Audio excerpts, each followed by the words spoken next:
दोस्तों नमस्कार। दोस्तों आरएलपी के सुप्रीमो हनुमान बेनीवाल का गढ़ मानी जाने वाली नागौर लोकसभा और खास करके खींवसर विधानसभा में जबरदस्त तरीके से सियासी बवाल मचा हुआ है। और यह सियासी बवाल मचा हुआ है वर्चस्व की लड़ाई को लेकर रेवंत राम डांगा और हनुमान बेनीवाल के बीच में। लेकिन हर मोर्चे पर हनुमान बेनीवाल भारी पड़ते दिख रहे हैं और रेवंत राम डांगा पिछड़ते दिख रहे हैं।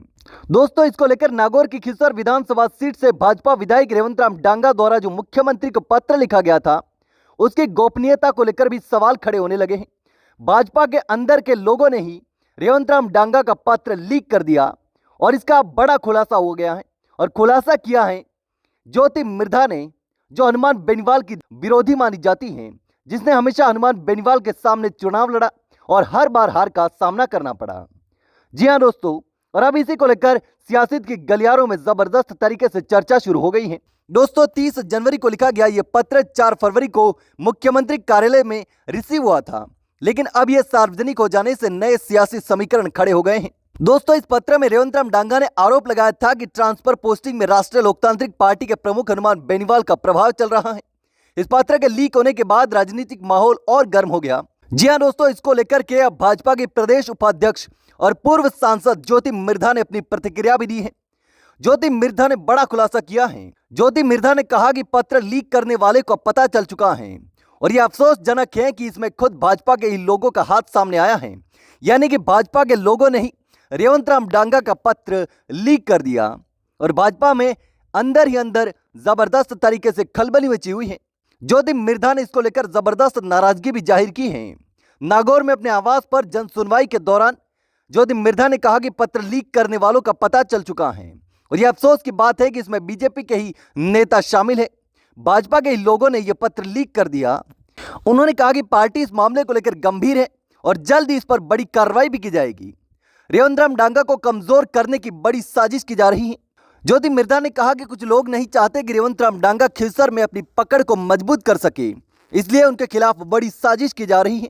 उन्होंने कहा कि डांगा का जनता से सीधा जुड़ाव है और उन्हें प्रदेश सरकार का पूरा सहयोग मिल रहा है। बावजूद इसके उनके क्षेत्र में उनके द्वारा की गई सिफारिशों को नजरअंदाज किया गया और आरएलपी से जुड़े अधिकारियों कर्मचारियों की तैनाती की गई।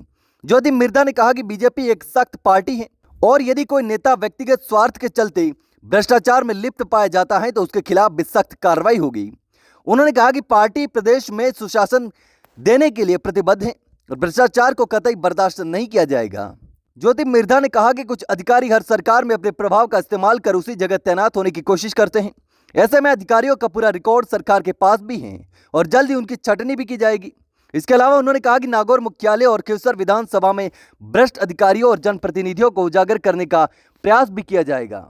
विधायक रेवंत राम डांगा ने अपने पत्र में कहा था कि खींवसर और मुंडवा क्षेत्र में उनके द्वारा की गई सिफारिशों को दरकिनार किया गया और आरएलपी समर्थित अधिकारियों और कर्मचारियों को तैनात किया गया। उन्होंने तहसीलदार, नायब तहसीलदार, बाल विकास परियोजना अधिकारी, उप रजिस्ट्रार, ब्लॉक मुख्य चिकित्सा अधिकारी, विकास अधिकारी, मुख्य खंड शिक्षा अधिकारी, बिजली विभाग के ईएन, जेईएन सहित अन्य अधिकारियों के ट्रांसफर की सिफारिश की थी, लेकिन उनकी सिफारिशों को नजरअंदाज किया गया। यानी कि सरकार में भी रेवंत राम डांगा की नहीं चली। लेकिन अब देखना होगा कि बीजेपी इस मामले में क्या कदम उठाती है। क्या पत्र लीक करने वाले के खिलाफ कोई कार्रवाई होगी और क्या खींवसर में प्रशासनिक बदलाव किए जाएंगे। लेकिन दोस्तों इस पूरे घटनाक्रम पर आप क्या सोचते हैं?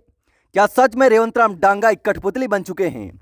रेवंत राम डांगा विधायक तो हैं लेकिन उनकी चल नहीं रही। हनुमान बेनीवाल की पकड़ इतनी मजबूत है कि भजनलाल सरकार भी हनुमान बेनीवाल के अनुसार ही फैसले देती है। यानी कि सरकार ने हनुमान बेनीवाल के क्षेत्र में किसी अधिकारी को नहीं हटाया।